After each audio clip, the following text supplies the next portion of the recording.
পুরুষের বন্ধ্যাত্বের মধ্যে যৌন রোগ একটি অন্যতম কারণ। কিছু কিছু যৌন রোগের কারণে আসলে পুরুষের বন্ধ্যাত্ব দেখা যায়। এর মধ্যে গনোরিয়া একটা কারণ, যাদের গনোরিয়া রিকারেন্ট হয়, বারবার হয়, ওনাদের এইখানে যেটা আমাদের ইউরেথ্রা আছে, ইউরেথ্রাতে ফাইব্রোসিস হয়, যেই রাস্তাটা দিয়ে শুক্রাণু আসবে, এই রাস্তা অনেক জায়গায় বন্ধ হয়ে যেতে পারে। এছাড়া সিফিলিস বা অন্যান্য যেসব যৌন রোগ আছে, শ্যানফ্লয়েড, এইসব কারণেও এই রাস্তা বন্ধ হয়ে, রাস্তা ব্লক হয়ে পুরুষের বন্ধ্যাত্বের একটা অন্যতম কারণ, যেটা দেখা যেতে পারে অ্যাজোস্পার্মিয়া। এছাড়াও কিছু কিছু কমন কারণে শুক্রাণুর যে কোয়ালিটি আছে, সিমেনের যে কোয়ালিটি, ভলিউম এবং মোটিলিটি, এগুলো কমে আসতে পারে।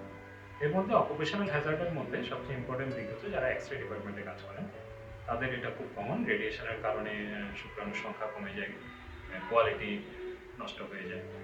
এর বাইরেও কিছু কিছু ওষুধেও এটা হতে পারে। ট্যারোটোজেনিক কিছু ড্রাগ আমরা বলি, আমরা ইউজ করি মাঝে মাঝে, মেথোট্রেক্সাইড জাতীয় ওষুধ, অ্যান্টি ক্যান্সার ড্রাগ, এসব ড্রাগে হয়।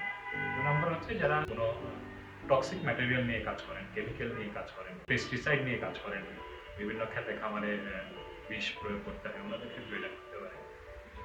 এছাড়াও খাবার দাবারের কিছু রোল আছে। বিভিন্ন ধরনের অ্যান্টিঅক্সিডেন্ট খাবার আপনি খেলে আপনার শুক্রাণুর মানে কোয়ালিটিটা ভালো থাকবে। অনেকে দেখা যায় যে বিভিন্ন ফল বা শাকসবজি কম খান, মাছ মাংসের দিকে বেশি শুরু করেন, ওনাদের ক্ষেত্রে অনেক সময় কিছু রিস্ক আছে।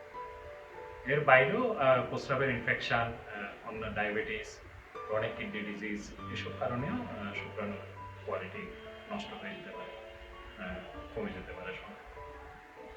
এর বাইরে কিছু হরমোনাল ব্যাপার থাকে, যে আপনার শরীরে টেস্টোস্টেরন লেভেল, সিরাম প্রোল্যাক্টিন ভালো আছে কিনা, কিছু হরমোনাল কারণে আপনার শুক্রাণু যেটা কোয়ালিটি, এটা নষ্ট হয়ে যেতে পারে বা শুক্রাণুর সংখ্যা কমে যেতে পারে। তো সঠিক রোগ চিকিৎসার মাধ্যমে এবং রোগ নির্ণয়ের মাধ্যমে আপনি এই সমস্যা থেকে মুক্তি পেতে পারেন। ধন্যবাদ সবাই।